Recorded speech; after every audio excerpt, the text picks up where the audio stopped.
In the 48 years since I was first ambushed by Jesus in a little chapel in the Allegheny Mountains of western Pennsylvania, and in literally the thousands of hours of prayer, meditation, silence, and solitude over those years, I am now utterly convinced that on Judgment Day, the Lord Jesus is going to ask each of us one question, and only one question.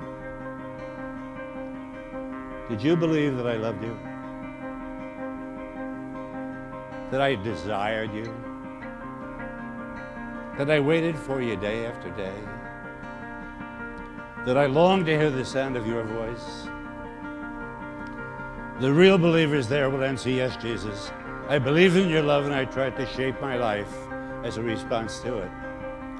But many of us who are so faithful in our ministry, in our practice, in our church going, are going to have to reply, well, frankly, no, sir. I mean, I never really believed it. I mean, I heard a lot of wonderful sermons and teachings about it. In fact, I gave quite a few myself. But I always thought that was just a way of speaking, a kindly lie, some Christian's pious pat on the back to cheer me on. And there's the difference between the real believers and the nominal Christians that abound in our churches across the land.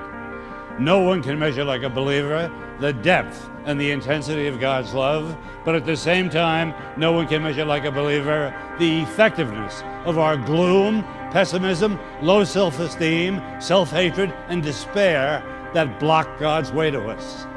Do you see why it is so important to lay hold of this basic truth of our faith? Because you're only going to be as big as your own concept of God. Remember the famous line of the French philosopher Blaise Pascal? God made man in his own image, and man returned the compliment. We often make God in our own image, and he wants us to be as fussy, rude, narrow-minded, legalistic, judgmental, unforgiving, unloving as we are.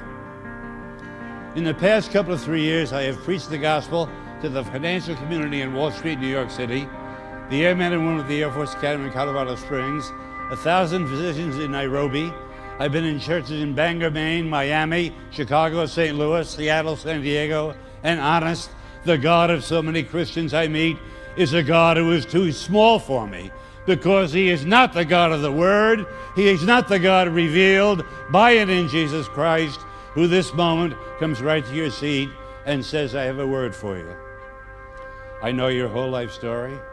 I know every skeleton in your closet. I know every moment of sin, shame, dishonesty, and degraded love that has darkened your past. Right now, I know your shallow faith, your feeble prayer life, your inconsistent discipleship. And my word is this: I dare you to trust that I love you just as you are and not as you should be, because you're never going to be as you should be.